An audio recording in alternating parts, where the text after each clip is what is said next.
사도행전을 계속 제가 강의를 하고 있는데 오늘 13장을 이제 시작하게 됩니다. 사도행전이 전체 28장으로 구성되어 있는데 그것을 크게 둘로 나누어 본다고 하면 1장에서 12장까지 그리고 13장부터 28장까지 나누어 볼 수가 있습니다. 이렇게 나누게 되는 기준은 중심축이 이동했다라고 하는 것입니다. 사도행전 1장부터 12장까지 하나님의 교회가 세워진 이후의 중심축은 예루살렘을 거점으로 하여 예루살렘 교회가 중심축이었습니다. 그리고 거기에는 사도 베드로가 중심 인물이었습니다.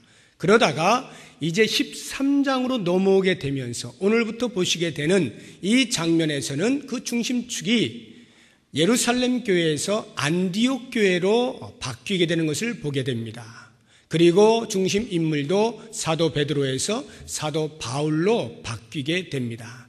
이렇게 사도행전 13장은 그 기로를 결정지어주는 곳이기에 매우 중요한데 단순히 중심축이 이동했다라고 하는 것으로서만 중요한 것이 아니라 그렇게 중심축이 이동하게 되어지는 이유가 무엇이고 그 의미가 무엇이냐라고 하는 것을 알게 될 때 더욱더 우리는 그 의미를 알게 되는 것입니다. 그게 뭐냐면 하나님의 온 인류를 향하신 구속 사역의 그 빛이 이전보다 더욱더 밝아졌다라고 하는 것입니다. 더 밝은 빛으로 나아가게 되는 그 기점이 바로 사도행전 13장인 것입니다. 그런 면에서 구원이라고 하는 그 하나님의 놀라운 신비가 밝히 드러나게 되는 그 첫 걸음이 이 사도행전 13장이다라고 하는 것을 먼저 알 필요가 있겠습니다. 그렇다고 하면 이와 같은 놀라운 하나님의 베푸시는 은혜를 비추어내는 밝게 비추어내는 중심축으로서의 안디옥 교회는 과연 어떠한 교회였는가 하는 것을 먼저 잠깐 살펴보도록 하겠습니다. 앞으로 한번 가보시죠. 11장입니다. 안디옥 교회는 11장 19절부터 잠시 소개가 되고 있습니다. 어떻게 소개가 되고 있느냐 하면 19절에 그때 스데반의 일로 일어난 환란으로 말미암아 흩어진 자들이 베니게와 구브로와 안디옥까지 이르러 유대인에게만 말씀을 전하는데 그 중에 구브로와 구레네 몇 사람이 안디옥에 이르러 헬라인에게도 말하여 주 예수를 전파하니 주 예수니 그들과 함께 하심에 수많은 사람들이 믿고 주께 돌아오더라. 거기를 보시게 되면 지금까지 복음이 예루살렘에 가두어져 있었습니다. 그러다가 스데반 집사가 순교를 당하고 대박해가 일어나는 8장부터 해서 12장까지의 팔레스타인 근교에서 이제 복음이 확장되어집니다. 그리고는 이제 13장에 와서 그것이 전 세계로 향하게 되는 안디옥 교회가 세워지게 되는데 그 안디옥 교회에 이름 모를 사람들이 그곳에 와서 흩어진 사람들이 즉 박해로 인하여서 흩어진 이름 모를 성도들이 그곳에 와서 복음을 전함으로 이방인들도 그 복음을 듣고 주께로 돌아오는 수가 많이 생겨남으로 세워진 교회가 안디옥 교회였습니다. 뿐만 아니라 이 안디옥 교회는 이제 그와 같은 일이 벌어지게 되니까 예루살렘에 있던 사도들이 이것이 어찌된 일인가 라고 하여서 진위를 파악하기 위해 바나바를 파송합니다. 바나바가 와서 보니까 정말 놀라운 일이 벌어지고 있는 것입니다. 그래서 이들을 그냥 둘 수 없다. 계속해서 하나님의 말씀으로 잘 양육해야 되겠다라고 해서 혼자 감당할 수 없으므로 다소에 가 있었던 사울을 찾아가 그를 데리고 와서 그와 함께 둘이서 1년 동안을 열심히 말씀을 가르친 그러한 교회입니다. 그래서 그 가르친 결과로 안디옥 교회는 최초로 그리스도인이라 하는 이름을 얻게 되어집니다. 그리고 나서 이제 또 하나 특징을 본다고 하면은 예루살렘 교회가 흉년이 들어서 심히 어려워졌을 때에 이 안디옥 교회 성도들이 자기의 주머니를 텁니다. 그래서 십시일반 돈을 모아서 그 어려운 예루살렘 교회를 돕기로 작정을 하고 부조를 해가지고 그것을 바나바와 사울의 손에 들려서 예루살렘으로 보내는 일을 합니다. 이것이 사도행전 11장 19절에서 30절까지 나와 있는 안디옥 교회에 대한 소개입니다. 자, 그러면 이제 오늘 말씀을 한번 보시게 되면 이와 같은 안디옥 교회가 좀 더 특징을 여기에서 몇 가지 살펴본다고 하면 편견과 차별이 없이 인재를 양성하여서 그 인재를 교회 지도자로 세우는, 등극시키는, 등용시키는 그러한 교회였습니다. 1절을 한번 보십시오. 안디옥 교회에 선지자들과 교사들이 있으니 곧 바나바와 니게르라 하는 시몬과 구레네 사람 루기오와 분봉왕 헤롯의 젖동생 마나엔과 및 사울이라 5명이 소개가 되고 있죠. 선지자와 교사들이라 이렇게 소개가 되고 있는데, 선지자들이라 하면 하나님의 말씀을 받아 그들을 백성들에게 예언으로 전하는 사람들을 선지자라 하고, 교사라 하면 그 하나님의 말씀을 잘 풀어 해석하여 가르치는 사람들을 교사라 할 수가 있겠습니다. 안디옥 교회 처음에는 사울과 바나바 둘이서만 지도자로서 말씀을 가르쳤지만, 시간이 흐르면서 이와 같이 사람들이 지도자의 자리에 오르게 되어서 5명이 소개가 되고 있는 것입니다. 그런데 이 5명을 몇 명이 살펴보면 동일한 배경을 가진 사람, 동일한 출신이 없어요. 다 각각 다른 인종, 다른 출신, 다른 배경, 다른 문화 속에 있던 사람들이 지도자로 자리매김하고 있는 것을 볼 수가 있습니다. 무엇을 말하는가 하면 하나님의 교회에 어떠한 편견과 차별이 없다는 거예요. 지도자로서 하나님 앞에 온전한 믿음의 삶을 바르게 살면 그 사람들이 그대로 인정이 되어져서 교회의 지도자로서 역량을 발휘하게 된 그러한 교회인 것을 우리에게 보여주고 있는 것입니다. 이제 오늘 우리가 집중해서 보아야 될 부분인데, 또 한 가지 아주 중요한 것은 이 안디옥 교회는 최초의 이방인 교회입니다. 이방인 지역에 세워진 교회이고 이방인들이 대부분 구성원들로 되어 있는 그러한 이방인 교회인데, 이 이방 교회가 전 세계를 향한 선교사 최초로 파송한 교회다라고 하는 면에서 대단히 특징이 있는 교회인 것입니다. 누가 선교사로 파송이 됩니까? 사울과 바나바 2사람이죠. 5 지도자 가운데에서 바나바와 사울 2사람을 따로 세워 부름받아서 이 2사람이 선교사로 파송이 되어지는 것입니다. 2000여 년 전에 안디옥 교회를 통하여서 하나님께서 전 세계 복음을 전하기 위하여 최초로 선교사를 파송하는데 고작 2사람이었습니다. 오늘날에는 한 몇 명쯤 될 것 같습니까? 이 땅에 선교사로서 활동하고 있는 사람이 몇 명쯤 될까를 제가 조사하느라 애를 많이 먹었는데, 조사한 바에 의하면 이렇습니다. 지금 우리나라를 보시게 되면 우리 교회가 소속되어져 있는 대한예수교 장로회 합동 측의 선교회가 GMS입니다. 지난번에 오셨던 김항철 선교사님도 그 GMS 소속입니다. 그러니까 교단 선교회인데 거기에서 이제 파송이 된 거거든요. 이렇게 우리 교단에서 파송한 사람의 숫자가 2041명입니다. 쌍으로 하면 약 1000여 쌍이 넘고 싱글들도 있으니까 합하여서 2041명이 선교사로 활동을 하고 있고 99개 나라에 퍼져 있습니다. 대단히 많죠. 그러면 우리나라에서 파송한 전체 교단과 교파를 초월해서 파송한 선교사는 한 몇 분쯤 될 것인가? 168개국에 19,413명입니다. 19,413명. 이 약 2만 명 되는 이 선교사 가운데에서 교회에서 파송되어진 숫자가 8,723명. 그리고 선교 단체에서 파송된 숫자가 11,780명입니다. 대단히 많은 숫자가 전 세계에 168개국에 퍼져 있습니다. 그러면 전 세계적으로는 과연 선교사가 몇 명 정도가 활동을 할까를 제가 또 세계 선교 연구 기관에 살펴서 이렇게 보니까 데이빗 바렛이라고 하는 사람하고 토드 존슨이라고 하는 사람이 2009년에 발표한 자료에 의하면 지금 전 세계 인구가 약 68억을 상회하고 있는데 그 가운데서 전 세계 선교사가 46만 3천 명입니다. 약 4,600개의 파송단체에서 보낸 46만 3천 명 정도가 선교사로서 활동을 하고 있습니다. 자, 그렇다고 하면 2000여 년 전에 처음 시작할 때 고작 2명으로 해서 이제 오늘날에 이렇게 전 세계적으로 46만 3천여 명, 앞으로 점점 더 많은 선교사가 헌신이 되어질 것입니다. 그래서 하나님의 나라가 계속 앞당겨져 오게 될 터인데, 그와 같은 놀라운 일들이 일어나고 있는 것을 보게 될 때 얼마나 감사한 일입니까? 그 첫 삽을 뜬 곳이 바로 안디옥 교회란 말이에요. 그래서 이 안디옥 교회에서 처음으로 2명을 파송하게 되어지는 이 선교식 현장을 우리가 오늘 말씀 통해서 만나게 되면서 이 안에 담겨있는 선교와 관련되어진 원리들, 의미들 한 3가지를 말씀을 드리도록 하겠습니다. 첫 번째로, 선교는 삼위 하나님의 활동이시다라고 하는 것입니다. 선교는 삼위 하나님의 활동이시다. 2절을 보시죠.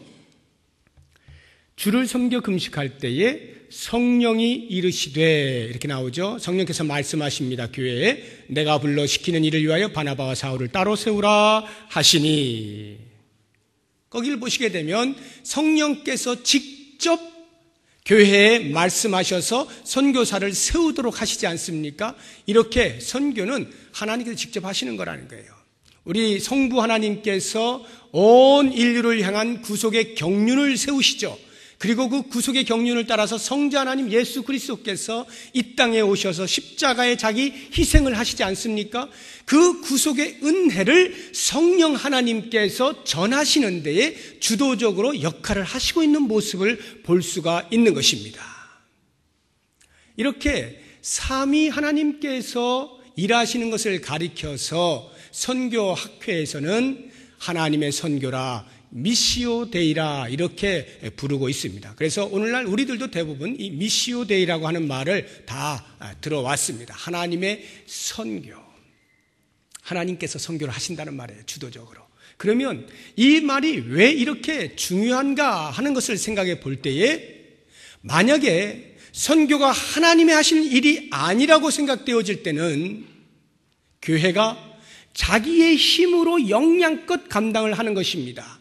물론 그렇게도 어느 정도 성과가 있을 수 있겠습니다만, 궁극적으로 성령 하나님의 역사하심, 삼위 하나님의 인도하심을 조차 행하는 선교가 되지 아니할 때 교회가 하고 있는 모든 선교적 행위는 정상적으로 선교라 말할 수가 없는 거예요. 왜냐하면 그 교회가 행하는 모든 선교적 행위는 하나님이 배제되어질 때는 그 교회의 공로가 되어지는 것입니다. 교회가 이루어낸 업적이 되는 것이고, 교회가 성취한 성취가 되는 것입니다. 그렇기 때문에 하나님이 배제되어진 곳에는 하나님의 선교라 할 수가 없는 것입니다. 자기 자랑을 위하여, 자기를 내세우기 위하여 교회가 선교적 활동을 한다라고 해서 그것이 선교는 아니다라고 하는 거예요. 그런 면에서 철저하게 선교는 하나님의 선교가 되어야 해요. 왜냐하면 이 하나님의 선교라고 하는 선교 그 말 자체가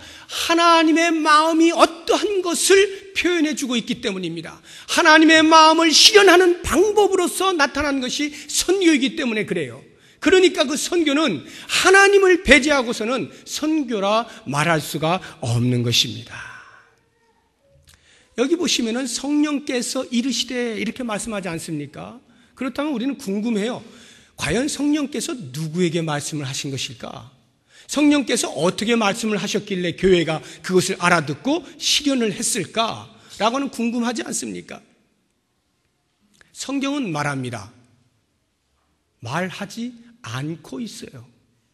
누구에게 말했다고 말하지 않아요. 우리가 짐작하기로는 거기에 선지자와 교사가 있었으니까 아마 선지자 중에 한 사람에게 성령께서 감동하셔서 그를 통하여 말씀하게 하시지 않았겠습니까? 그런 짐작이 가긴 합니다만 성경이 그렇게 기록을 하고 있지는 않아요. 그 이야기는 뭐냐 하면 그게 중요하지 않다는 거예요. 누구를 통해서 성령께서 말씀하셨느냐? 누가 그렇게 신령한가? 누가 그렇게 그 성령의 음성을 잘 듣나? 이런 것이 중요한 것이 아니라 성령께서 일하시는 것이다 라고 하는 것이 중요하다는 거예요. 그래서 성령이 이르시되 그냥 이렇게 말하고 끝나는 거예요. 선교는 성령께서 직접 진행하신다라고 하는 사실을 잊지 말아야 합니다. 그래서 이 성령께서 일하시는데 어떻게 일하십니까? 불러 시키는 일을 위하여 바나바와 사울을 따로 세우라 이렇게 말씀하시죠. 따로 세우게 하는 것입니다. 이 바나바와 사울은 이미 여기에서 세움받기 전에 삼위 하나님의 부르심을 받았어요. 목적은 선교를 위하여서, 선교사로서의 사명을 감당하기 위하여서 부르심을 받았어요. 바울 같은 경우는 이미 다메섹 도상에 가는 길에서 예수 그리스도를 만나게 되면서 그 그리스도의 음성을 듣지 않습니까? 너는 나를 위한 종과 증인이 될 것이다. 너는 이방인을 위한 나의 택한 그릇이다. 그 음성들을 이미 다 들었습니다. 바나바도 사울을 보호해주고 사도들 앞에서 변호해주고 또 위험에 처하니까 다소로 보내주고 또 안디옥 교회가 부흥하게 되니까 다수에 있던 사울을 불러다가 다시 같이 교육을 시키고 하던 그 모든 과정 속에서 이미 바나바는 사울과 동역하게 되어지는 그 삶에 대해서 인지를 하고 있었을 것입니다. 그렇다고 하면 오래전에 이미 그렇게 부름받은 사람들이 때가 차니까 하나님의 때에 하나님께서 부르셔서 따로 세우시는 것입니다. 그 일을 위하여 구체적으로 활동을 하시는 것이죠. 이렇게 따로 세움받는 일들을 통해서 성령께서 선교를 주관하고 계시는 것입니다. 이런 것을 볼 때에 따로 세움받는다는 것 매우 중요한 것입니다. 우리 모두가 이 세상에 대하여서 제사장의 역할을 감당해야 하는 사람들이지만 또 이렇게 특별히 따로 세움을 받아서 전적으로, 전심으로 온 시간과 정열을 다 바쳐서 선교하는 일에 목숨을 거는 사람들이 따로 부름받는 일도 있는 것입니다. 그래서 그런 사람들을 우리가 선교사로 지명하고 파송하지 않습니까? 그 사람들이 그 선교지에서 자기의 목숨을 걸고 최선을 다해서 복음을 전하는 일에 매진을 하고 있는 것입니다. 이렇게 이 선교라고 하는 것은 전적으로 삼위 하나님의 하시는 일이다라고 하는 것을 꼭 기억을 해야 되고, 그 다음 두 번째로 선교라고 하는 것은 영적으로 민감한 분위기 속에서 꽃이 피우는 것입니다. 영적으로 민감한 분위기, 거꾸로 이야기하면 영적으로 둔한 그러한 공동체 안에서는 선교의 일이 일어나지 않습니다. 왜냐하면 성령이 하시는 음성을 듣지 못하기 때문에 그래요. 성령께서 말씀을 하셔도 알아듣질 못해요. 영적으로 자고 있기 때문에, 죽어 있기 때문에, 둔감하기 때문에 알아듣질 못해요. 그러니까 선교하는 일이 일어나지를 않는 것입니다. 2절을 보십시오. 주를 섬겨 금식할 때에, 이렇게 나오죠. 언제 성령께서 말씀을 하시냐면 주를 섬겨 금식할 때에 말씀을 하시는 것을 듣게 되는 것입니다. 그러면 누가 주를 섬겨 금식을 하고 있다는 것입니까? 얼핏 보게 되면은 1절에 소개되고 있는 5명의 지도자가 그렇게 한 것처럼 보이기도 합니다만 사실은 더 나아가서 안디옥 교회 전체가 이와 같은 영적인 토양 가운데 있었다라고 하는 것입니다. 그러면 여기 주를 섬긴다는 말이 무슨 말입니까? 원어를 보시게 되면 예배하는 것을 말하는 거예요. 영어로 하면 서비스를 영어로 하래요. 그 예배라 그래요. 이 서비스, 봉사하고 섬긴다라고 하는 것 아닙니까? 이것이 예배거든요. 여기 주를 섬겨가 곧 주님을 예배하는 것을 말하는 것인데, 그렇게 예배를 할 때 금식을 했어요. 여러분 가운데 혹시 금식하고 나오신 분 계십니까? 바빠서 굶어서 나오신 분은 계실런지 몰라도 예배를 잘 드리기 위해서 금식하고 나오신 분은 많지 않을 것입니다. 근데 여기 이 안디옥 교회 사람들은 예배를 드릴 때 금식을 했다는 거예요. 이 말이 그렇다고 해서 매번 예배를 드릴 때마다 금식을 했다? 그런 말은 아닙니다. 지금 이 성령의 음성을 듣게 되어지는 그 때에 영적인 분위기를 우리들에게 말해주는 거예요. 얼마나 영적으로 고조가 되어 있는가, 성령의 음성에 얼마나 예민하게 들을 수 있는 그러한 분위기가 형성이 되었는가 하는 것을 우리에게 알려주기 위하여서 주를 섬길 때, 예배할 때에 금식을 하는 정도로 그렇게 집중하여 예배를 드리고 있는 모습을 보여주고 있는 것입니다. 그러나 이 안디옥 교회는요, 예배에만 그렇게 한 것이 아닙니다. 우리 교회가 하나님 나라에 이루어가는 신앙 공동체라고 하는 연구표 아래서 5가지 핵심 사역을 가지고 있지 않습니까? 예배교육, 선교, 봉사, 교제. 이 5가지가 이 안디옥 교회는 아주 자연스럽게 형성이 되어져 있었던 때입니다. 보세요. 이렇게 예배를 드릴 때에 집중하여 예배를 드리죠. 뿐만 아니라 바나바와 사울을 통해 하나님의 말씀을 듣고 배우고 하는 교육이 늘 있었죠. 이렇게 지도자가 5명이나 세워지는 것도, 3명이 새로 세워지는 것도 그러한 배움 가운데에서 세워진 것 아니겠습니까? 교육이 철저하게 이루어진 것을 금방 볼 수가 있습니다. 예루살렘 교회가 어려웠을 때에 그 교회 십시일반 돈을 꺼내서 자기 줌을 털어서 같이 돕지 않습니까? 봉사하는 모습들을 충분히 볼 수가 있습니다. 교제는 어떻게 했을까요? 안디옥 교회가 여길 보면 교제하는 모습은 나오지 않습니다. 그러나 한번 상상력을 동원해 보십시오. 예루살렘 교회는 성령이 임하시고 성령의 충만함 가운데서 놀라운 이적들과 기사들을 많이 보았습니다. 경험했습니다. 그럼에도 불구하고 간간히 헬라파 가부들과 히브리파 가부들이 싸우는 일이 생기고 아나니아와 삽비라와 같은 그렇게 성령을 속이는 사람들이 생기기도 합니다. 간간히 이런저런 일들이 벌어지고 충돌이 있고 갈등이 생겨난 예루살렘 교회였습니다. 그에 비하여서 안디옥 교회는 그런 말이 전혀 없어요. 전혀 없고요. 얼마만큼 성도들 간의 깊은 영적인 교제 가운데 있었느냐라고 하는 것을 단적으로 알 수 있는 것이 성령께서 말씀하시고 바나바와 사울을 따로 세우라 하실 때에 아무도 거기에 토를 달지 않는 거예요. 아무도 안 달아요. 그 이야기가 뭡니까? 영적으로 이미 다 교감이 되어져 있다는 것입니다. 교감되어진 그 삶을 살아가고 있다는 것을 반증해주고 있는 것이죠. 그와 같은 교제 가운데 있는, 이렇게 예배와 교육과 봉사와 교제 가운데 충분히 균형 잡힌 교회로서의 삶을 살아가고 있을 때에 하나님께서 그 성숙한 토양 위에 선교라고 하는 꽃을 피울 수 있게 해 주셨다는 거죠. 그러한 교회가 성령의 음성을 들을 수가 있다는 거예요. 영적으로 민감해야만 이 일이 가능한 이유는 하나님이 영이시니까, 영과 영이 통할 거 아닙니까? 우리가 영적으로 민감해야만 하나님의 그 마음을 헤아릴 것 아닙니까? 하나님의 마음을 헤아리는 거기에서 하나님의 선교가 나오잖아요. 그러니까 우리가 영적으로 둔감해 있으면 선교하는 일이 없어요. 복음 전하는 일이 없습니다. 여러분, 교회를 한번 둘러보십시오. 우리 교회를 살펴보시고 이웃 교회를 보시고 교회들을 보세요. 교회들을 볼 때에 영적으로 민감한 교회들은요, 왕성한 복음 전하는 일이 있습니다.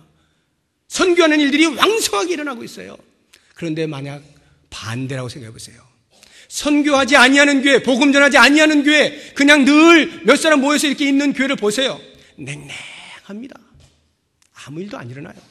그냥 유지하는 것으로 만족하며 살 뿐이고, 때때로 문제 생기면 그냥 머리 받다가 그냥 또 지치면 그냥 쉬고, 그냥 이렇게 살지, 하나님의 거룩한 마음을 품고 내가 동참하겠다라고 하는 이러한 사명감이 없어요.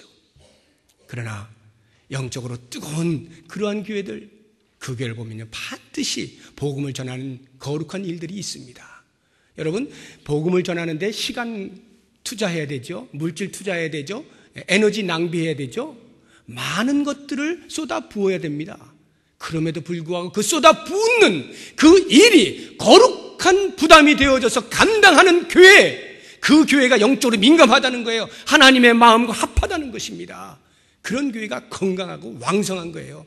이렇게 예배, 교육, 선교, 봉사, 교제는 서로 간에 깊은 영향을 미치면서 아주 좋은 관계 속에서 건강한 교회됨을 보여주게 되는 것입니다. 이 안디옥 교회가 바로 그와 같은 교회였던 것입니다. 마지막 세 번째로 이 선교 파송식에서 우리가 볼 수 있는 것은 선교는 전적인 순종이 요구된다는 것이에요. 전적인 순종. 이 전적인 순종은 두 부류의 사람이 동일하게 전적인 순종을 해야 되는데, 한 부류는 파송되는 선교사, 그 당사자가 전적인 순종을 할 수 있어야 됩니다. 지금 바나바와 사울을 따로 세우라 하지 않습니까? 그래 따로 세움을 받았습니다. 그런데 만약에 이 두 사람이 버틴겨 보세요.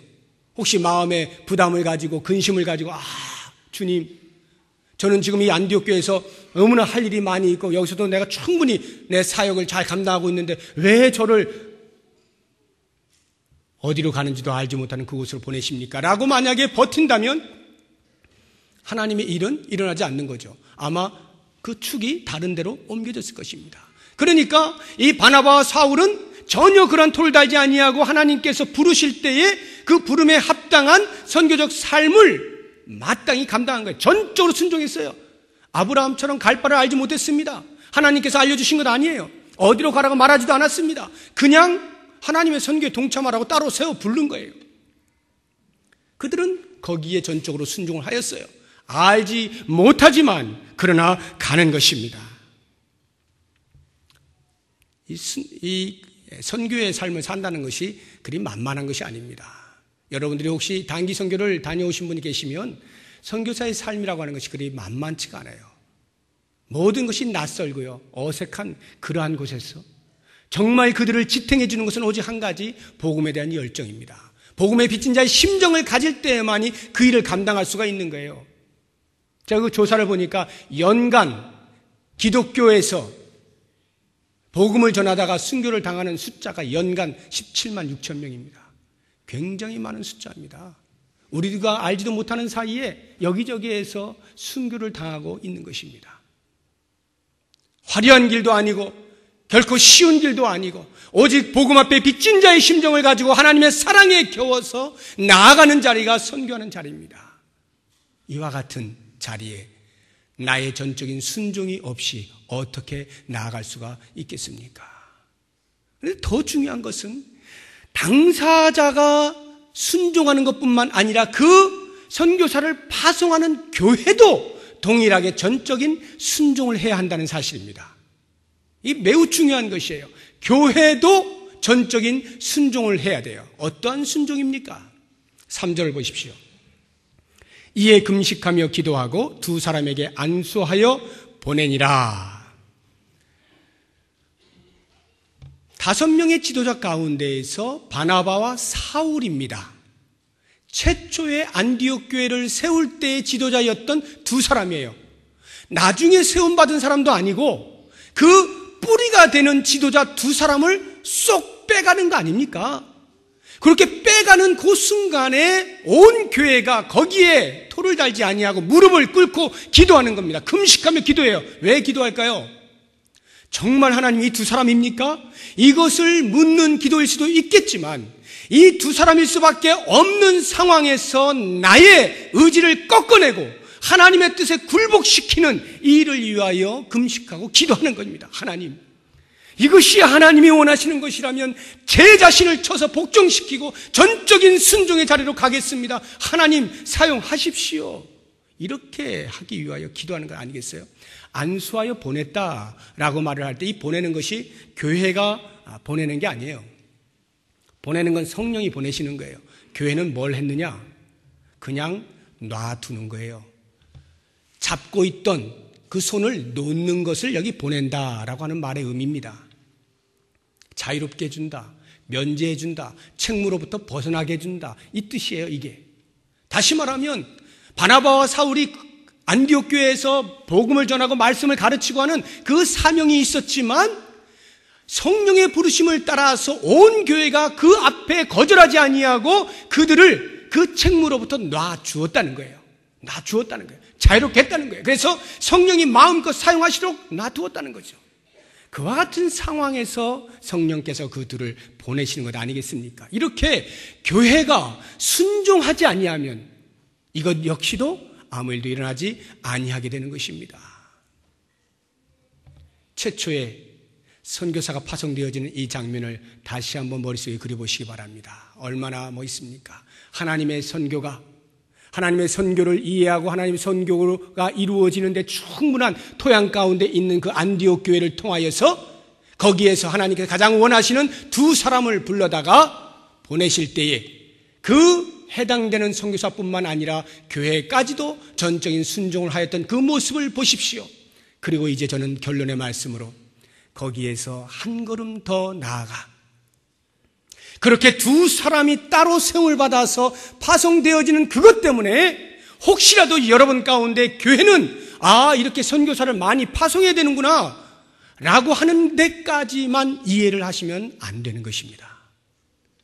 많은 선교사를 파송하면 교회가 훌륭한 일을 하는 것이구나. 그게 아닙니다. 거기에서 한 걸음 더 나아가야 돼요. 뭐냐? 오늘 말씀의 제목, 보냄받은 교회. 보냄받은 교회를 인식할 수 있어야 됩니다. 교회 자체가, 이 교회의 존재 자체가 하나님에 의하여 보냄받은 거예요. 어디로요? 이 세상으로요. 뭘 위해서요? 하나님의 선교를 위해서요.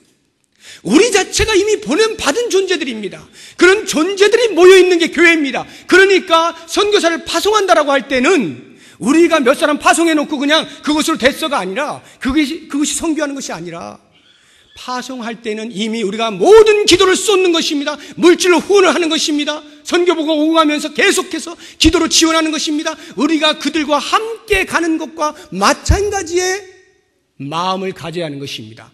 나아가서 우리 교회가 있는 이 자체, 이것이 이 지역에 이미 선교사로서 존재한다는 것이에요. 이 땅에 우리가 보냄을 받았다는 거예요. 이 땅에 보냄받은 그 역할, 여기가 우리의 선교지라고 하는 이 사실을 기억하게 될 때에 몇 사람 나가 있는 것을 얼마나 우리가 열심으로 지원하느냐라고 하는 것에만 머무는 것이 아니라 우리가 이 땅을 다스리고 정복하고 말씀을 전하는 자리인 것도 동시에 기억하게 된다는 거예요. 모쪼록 우리 부평동북교회가 이제 앞으로 선교에 대해서 문이 열려지게 될 때에 온 성도들이 동참을 하고 직접 나아가는 사람도 있을 것이고 후원하는 사람도 있을 것이고 기도하는 사람도 있을 것이고 많이 있겠지만 그 중에 무엇보다도 이 교회 자체가 보냄받은 교회인 것을 알고 우리의 삶의 현장에서 그 복음을 때를 얻든지 못 얻든지 증거하는 복된 삶을 사시기를 주의 이름으로 축복합니다. 기도하겠습니다. 하나님, 우리를 이 땅에 보내주신 것을 깨닫게 됩니다. 불러주신 것으로서만이 아니라 하나님의 거룩한 선교에 동참하게 하기 위하여 우리를 이 땅으로 보내신 것을 알게 됩니다. 이 거룩한 사명 놓치지 않게 하여 주시고 어떠한 모양으로든지 어떠한 모습으로든지 하나님의 선교에 동참하는 복된 삶을 살아갈 수 있게 하여 주시옵소서. 예수 그리스도의 이름으로 기도드립니다. 아멘.